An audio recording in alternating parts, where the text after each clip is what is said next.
Bueno, hermanos, el martes pasado habíamos visto algunos puntos que quiero así repasar rápidamente, nada más para volver a ponernos en el camino una vez más. Habíamos visto, hermanos, que según 1 Corintios 4:3, la profecía tenía como único fin, como vemos aquí, la edificación, la consolación y la exhortación.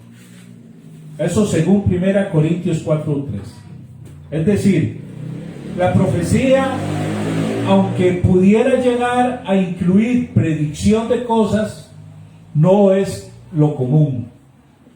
Lo común de la profecía, bíblicamente, siempre va a ser buscar edificar a la iglesia, buscar consolar a la iglesia y buscar exhortar a la iglesia. Hechos 15:32 dice de la siguiente forma, pónganme en atención. Leo: y Judas y Silas, como ellos también eran profetas, dice, consolaron y confirmaron a los hermanos con abundancias de palabras. Entonces, ¿qué fue lo que hicieron estos profetas, Judas y Silas? Consolar y confirmar a los hermanos. Son las funciones de un profeta en el Nuevo Testamento. Amén. Es decir, los profetas del Nuevo Testamento no van a llegar y van a decir, dentro de 15 años va a pasar esto y esto, si no se aperciben, les va a caer juicio de Dios. No es el modelo bíblico. El modelo bíblico de un profeta, que de un profeta lo que hace literalmente es comunicar la voluntad de Dios para la iglesia, con el fin de edificar, consolar y exhortar únicamente. Entonces tenemos eso claro. De las lenguas habíamos visto, según 1 Corintios, versículo 2, que por medio de la oración en lenguas nosotros nos comunicamos con Dios. Solamente el que habla en lenguas se comunica con Dios. Del verso 4 vemos que es provecho espiritual propio. Las lenguas no tienen provecho espiritual para el hermano. Ahora quiero aclarar algo después de ver este. Y el verso 17 dice que es totalmente sin provecho para los demás si no es interpretado. Nótese que dice interpretado, no traducido, ¿verdad? Son dos cosas muy distintas. ¿Por qué las lenguas es de provecho espiritual propio? ¿Y por qué el verso 17 dice que si no es interpretado no es de provecho para el hermano?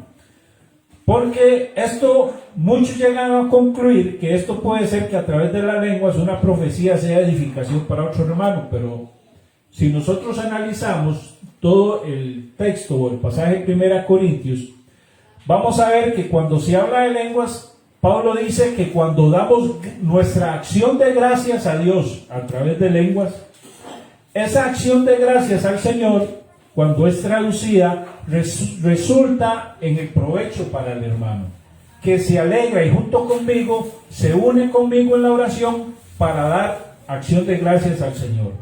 En ese sentido es provecho para el hermano, solamente.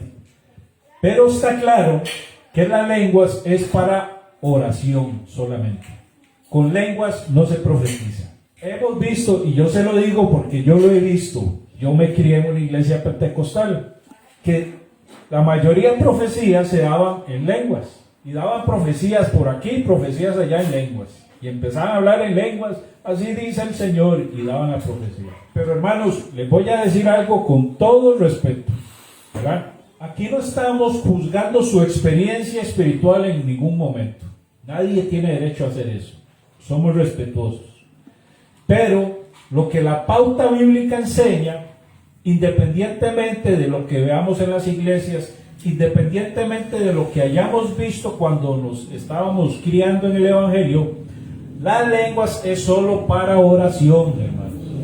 Y las profecías es para edificación, consolación y exhortación. Ahora lo vamos a ir viendo cada vez más desarrollado.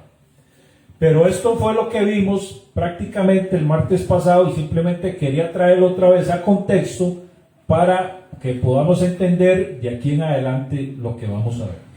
Podemos ver que el apóstol Pablo, 1 Corintios 14, dice que cualquier don tiene valor en la medida en que beneficia a toda la congregación. Y por tanto, si se usa en público el don de lenguas, podemos ver, hermanos, que es inútil a menos que haya un intérprete.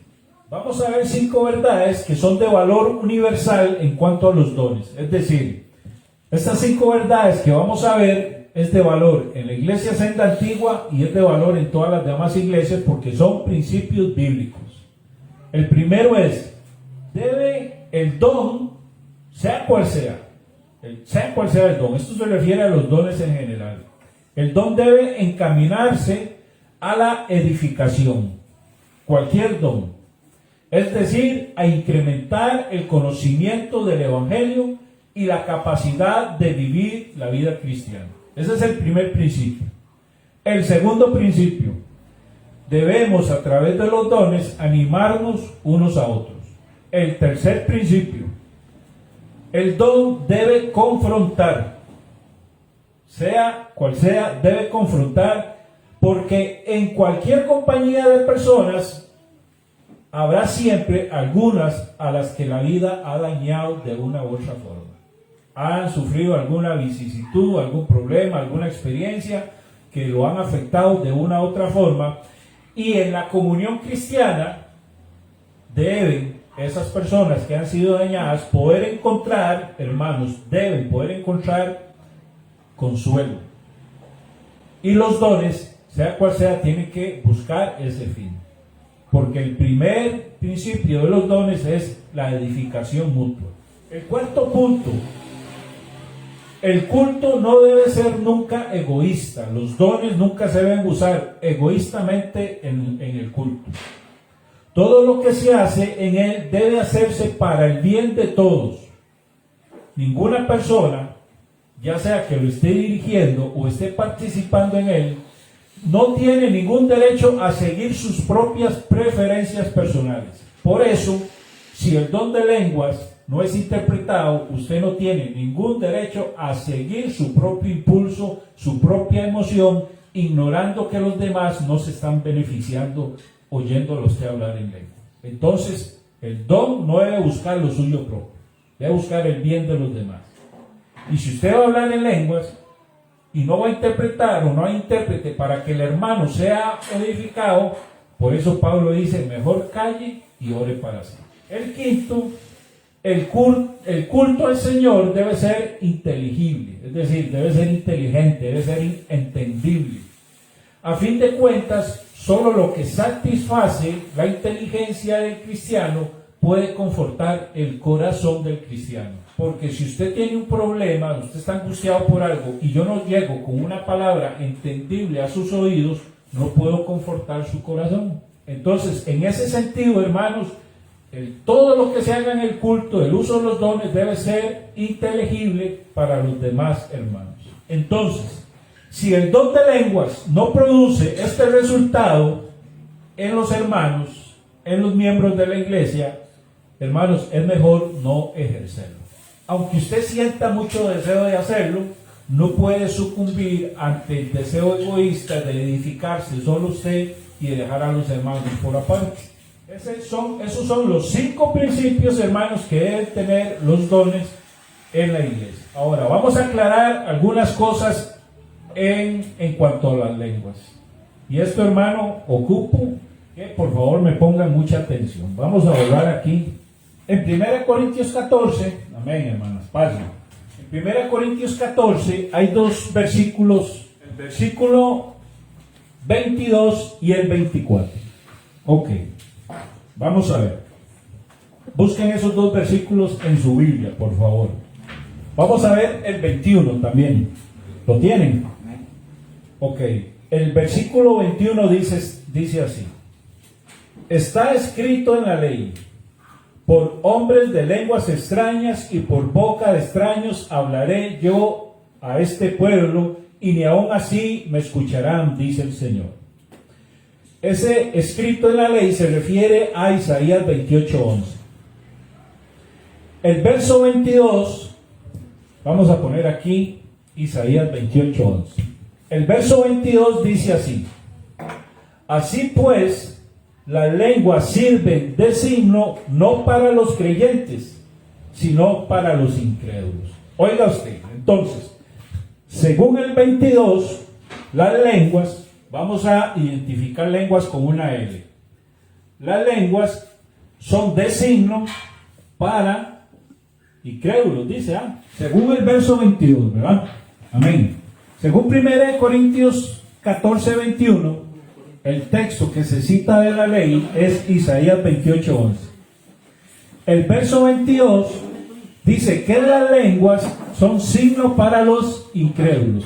El verso 24 dice, pero si todos profetizan y entra algún incrédulo o indocto, por todos es convencido y por todos es juzgado. El verso 24 habla de profecía,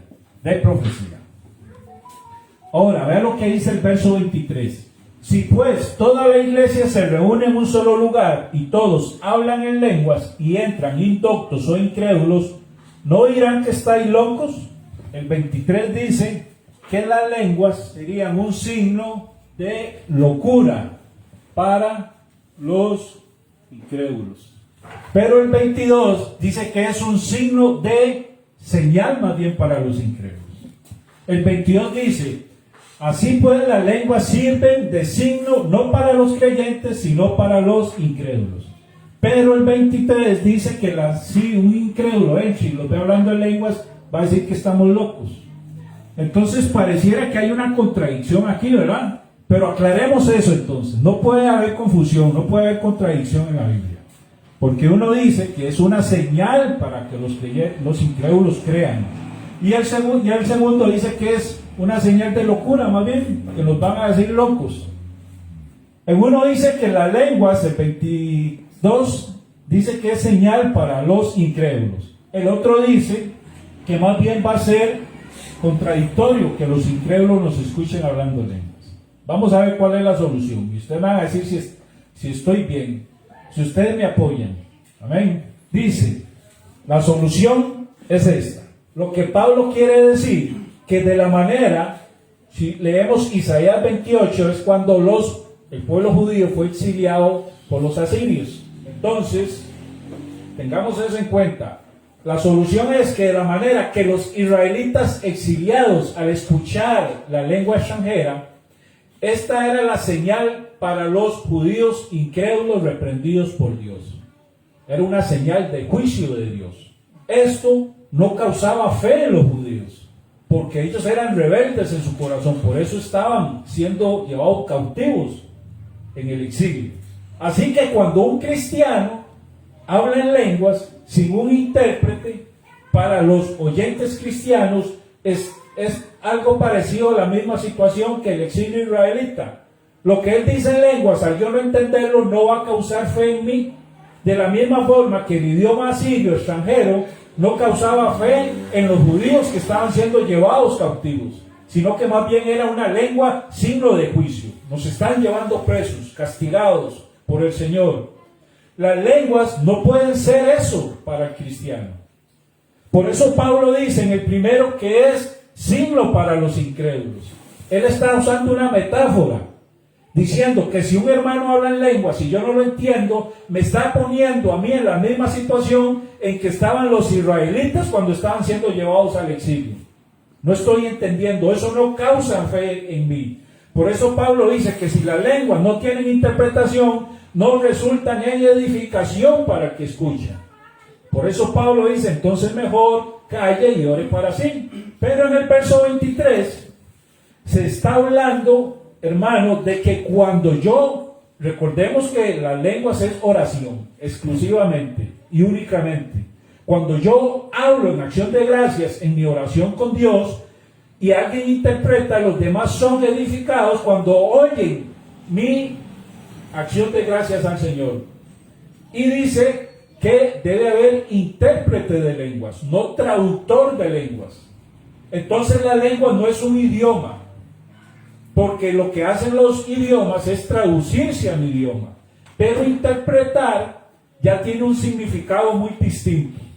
Interpretar es poner en palabras entendibles lo que esa persona está diciendo en un sonido extraño. Por eso se llama, yo tengo que interpretar, no traducir. Son dos cosas diferentes. Vamos a verlo así. Isaías 28:11, en Isaías 28:11, Pablo, comparándolo con 1 Corintios 14, Pablo invierte algunas palabras para dejar esto claro. Y Pablo invierte lengua de tartamudos que está en Isaías y las traduce y cambia la palabra por lengua extranjera. No habla ya de lengua tartamuda. Lo hace con el fin de colocar la posición, de colocar en una posición intensa, en una posición notable, otras lenguas.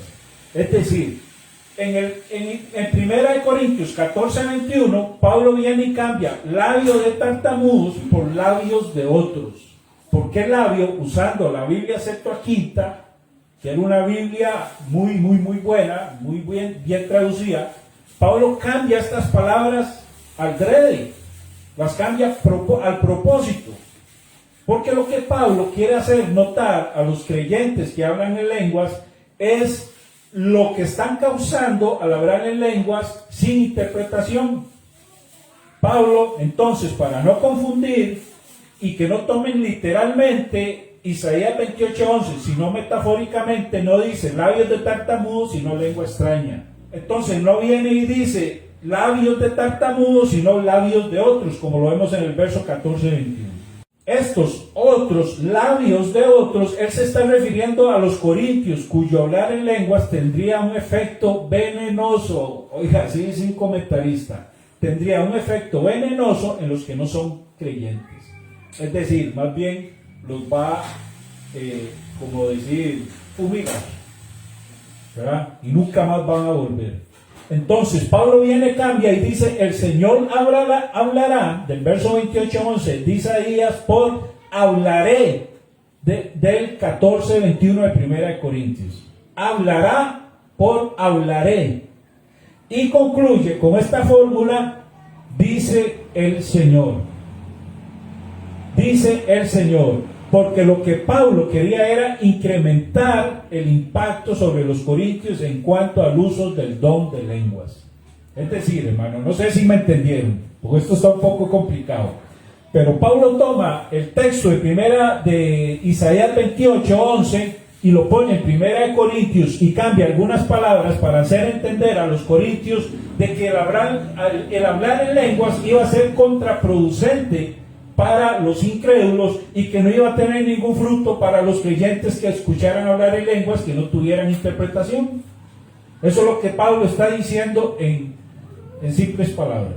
Lo más significativo de todo esto, hermanos, es que salta una sección. Pablo se salta una sección considerable de Isaías 28:11. No le interesa tomar esa sección. Si usted llega a su casa y compara Isaías 14 del 21 al 23 con lo que dice 1 Corintios 14, el 21 al 23, con lo que dice Isaías 28:11, va a ver que Pablo omite un montón del texto de Isaías.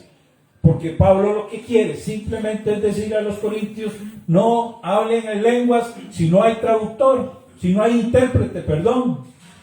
Ahora vamos a ver por qué yo digo que las lenguas son solo para oración. Hermanos, si lo que yo estoy diciendo alguno no está de acuerdo, quiere decir algo, puede levantar la mano, ¿verdad? No hay ningún problema. Pero si estamos viendo los contextos bíblicos y ustedes están de acuerdo, entonces por lo menos asientan con la cabeza. En 1 Corintios 14:16 se habla de orar en el Espíritu. Amén. Ustedes lo siguen ahí. Es cierto. Después, en el verso 2 se habla de orar como hablar misterios. ¿Estamos bien? Para que ustedes lo vayan siguiendo ahí con sus ojos. En el verso 16 se habla de orar en el Espíritu. En el verso 2 se habla de hablar misterios con Dios. Amén. Por eso se dice que el entendimiento queda sin fruto. Porque el que está orando es el Espíritu y está hablando misterios. ¿Qué es un misterio? ¿Qué entiende usted por misterio? Algo no entendible, ¿verdad?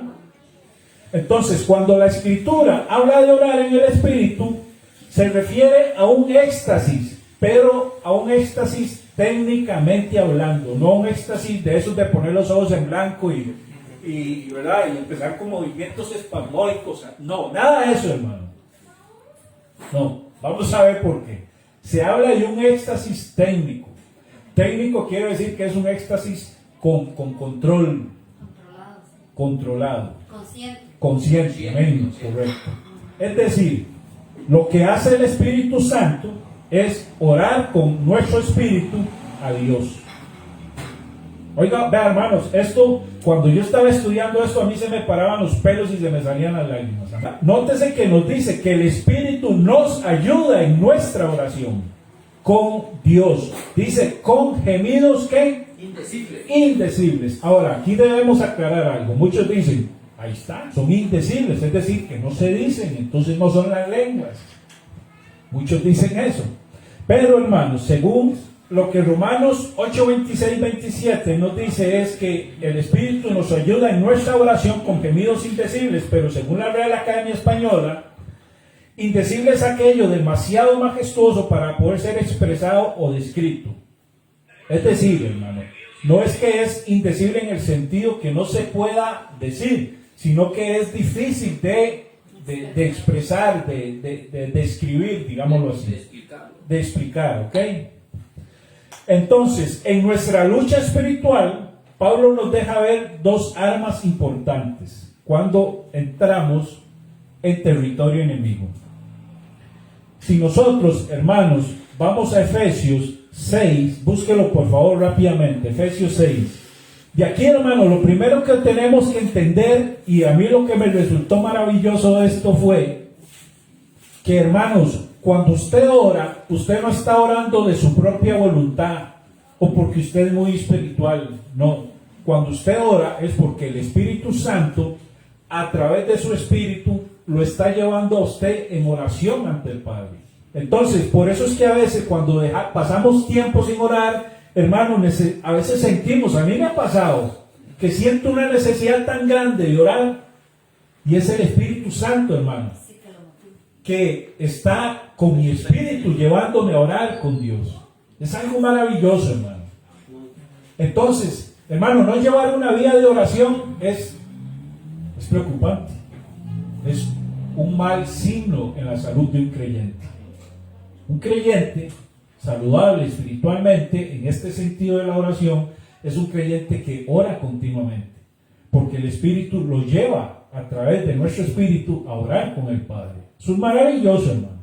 Eso yo no lo sabía hasta estudiar este tema. Yo creía que yo oraba de mis propios deseos, de mis propias ganas, y no. Es el Espíritu Santo llevándonos a nosotros a la presencia de Dios. Bendito Dios, aleluya. Es un hábito, pero llevado por el Espíritu Santo. Es un hábito en el que nosotros somos pasivos. Y el Espíritu Santo es el que es activo en ese hábito. Bendito Dios. ¿Lo tienen? Efesios 6. Dígame, ¿cuál es el tema? ¿Cuál es el tema anterior al 6? Sí. ¿Cuál es el tema anterior al verso 19? ¿Cuál es el tema? Efesios 6, 19. Pero dígame, anterior al verso 19, ¿cuál es el tema? La armadura de Dios. Amén. Entonces, ¿de qué se está hablando ahí? De autoridad espiritual. De batalla espiritual, ¿verdad? Entonces, de un hombre erguido. amén. De un hombre que tiene que estar preparado para la batalla. Porque nuestra lucha no es contra carne ni sangre, perdón, sino contra principados, potestades y gobernadores en las regiones celestes. Amén. Ok, entonces tenemos el contexto de eso. Ahora veamos el verso 19 en ese contexto. Dice, con toda oración y súplica, orad en todo tiempo, ¿en qué? En el Espíritu. Entonces pareciera, hermanos, muchos exégetas llegan a creer que es muy probable que cuando en la Biblia se hable de orar en el Espíritu se esté refiriendo a orar en lenguas, porque es el Espíritu Santo el que intercede por nosotros con gemidos indecibles ante el Padre. Son textos en donde lo más probable es que se esté refiriendo a orar en lenguas. Entonces, cuando tenemos que orar en todo tiempo en el Espíritu, dice, y así velad con toda perseverancia y súplica por todos los santos. Les voy a contar un testimonio que me contó mi esposa. Dice mi esposa que ella, cuando ora, es cuando más habla en lenguas. Y dice que cuando ella ama mucho a una persona y quiere interceder por esa persona, dice que ella, sin buscar hablar en lenguas, el Espíritu la lleva a orar en lenguas por esa persona. Y dice que esa persona encuentra, hermanos, bienestar y recuperación. Ahora, no porque mi esposa sea el medio efectivo para eso, sino porque dice Romanos que nuestro espíritu y sabe cómo comunicarse con Dios cuando nosotros en nuestra mente no podemos, porque en la oración, en el espíritu, nuestra mente queda anulada. Es el espíritu el que está orando. Por eso Pablo dice: el que ora en lenguas, calle y ore para sí. ¿Y para quién? Para Dios. Y para Dios. Y dice él que él prefiere hablar con entendimiento en la iglesia. Se está refiriendo en el área de la congregación. Pero en el área espiritual, Pablo dice: haga silencio y ore usted con Dios. Pero el espíritu de él, el entendimiento de él en esa oración en lenguas se está quedando sin entendimiento. O cuando alguno de ustedes ora en lenguas, ¿se entiende lo que está diciendo? No. A no ser que sea intérprete. Pero si no es, no entiende. Pero se edifica a sí mismo. Pero se está edificando en el hombre espiritual, no en su mente, ¿verdad? Hagamos la diferencia del entendimiento espiritual al entendimiento natural, porque no es su mente la que está organizando su oración, es el espíritu que sabe cómo comunicarse con Dios. Amén. Pero según los textos que hemos visto, vea, según los textos que hemos visto desde 1 Corintios 14, verso 2, 16 y 28, las lenguas son solo para oración. Según Romanos 8, 26 y 27, son solo para oración. Y según Efesios 6, 19 y 20, son solo para oración. Pero ahora vamos a ir viendo más de eso que usted dice. Dice: y súplica por todos los santos, y orad por mí, dice, para que me sea dada palabra para abrir mi boca, a fin de dar a conocer sin temor los misterios del Evangelio.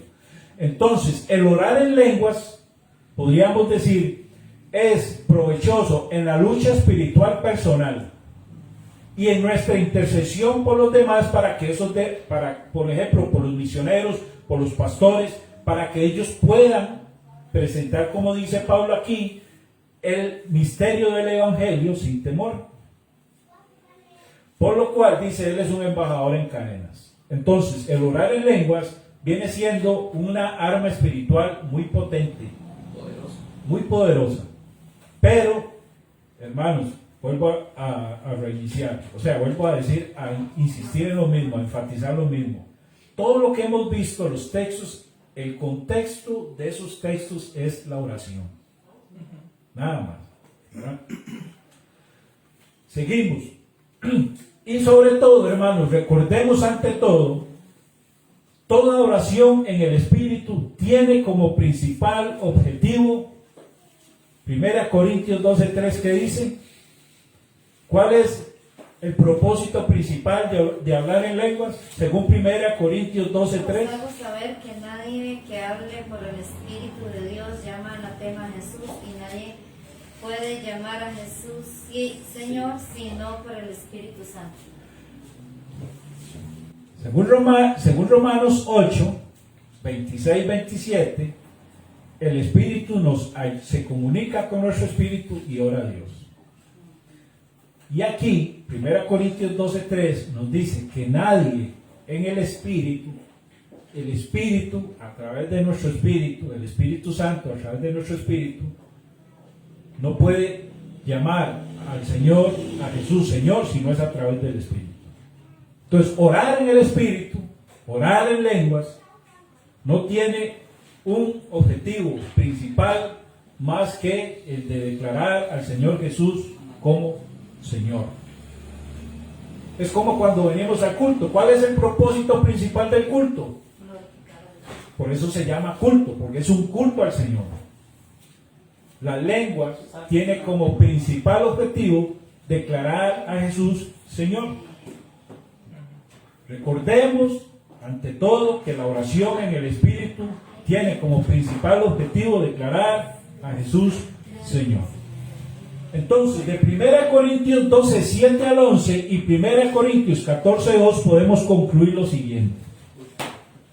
En cuanto a la oración en lenguas, se trata de oraciones dadas por el Espíritu.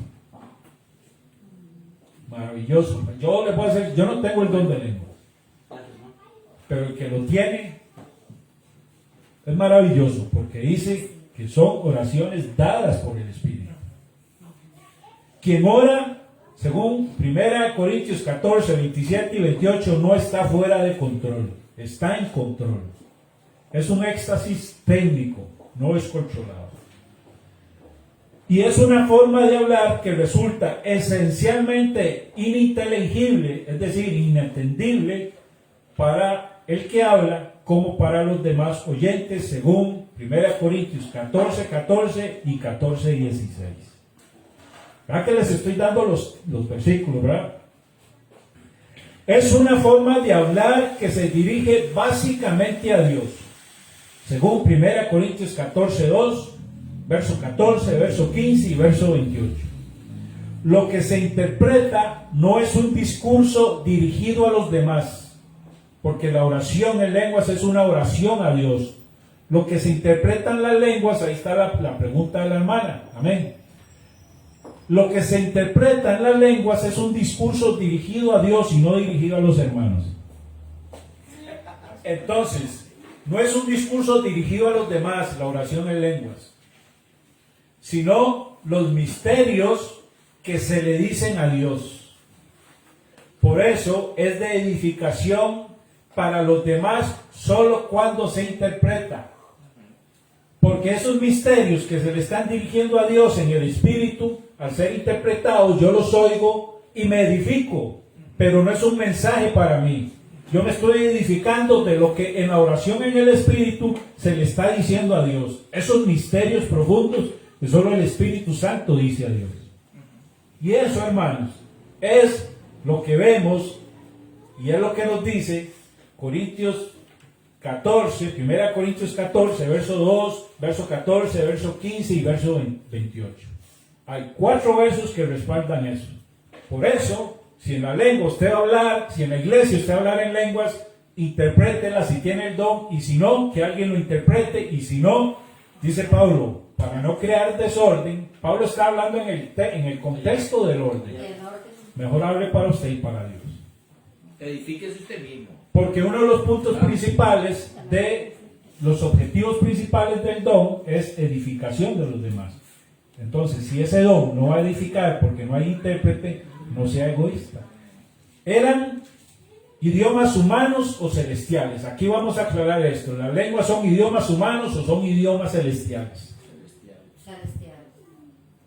Punto A.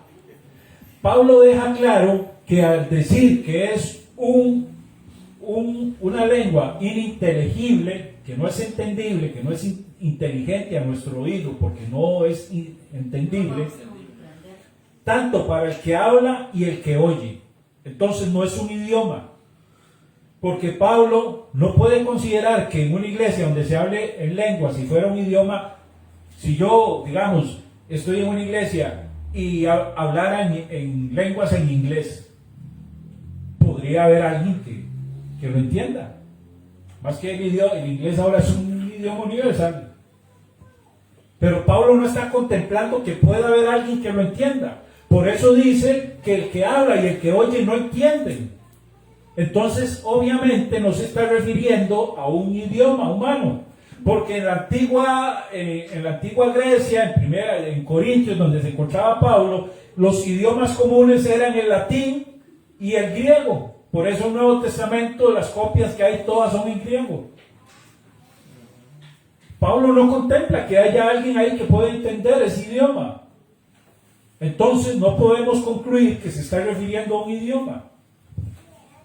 Y Pablo hace una analogía cuando compara que ningún idioma en el mundo parece de significado.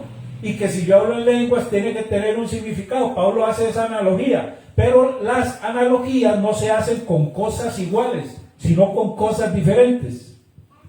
Es decir, una analogía es una relación de semejanza entre cosas distintas, dice el diccionario. Que una analogía es una relación semejante entre cosas distintas. Entonces estamos hablando de un idioma natural. Pablo está poniendo una analogía de un idioma humano con un idioma celestial. Son cosas distintas, es válido. Las lenguas es un idioma celestial, no es un idioma humano. Porque Pablo está poniendo como una analogía un idioma humano para un idioma totalmente distinto.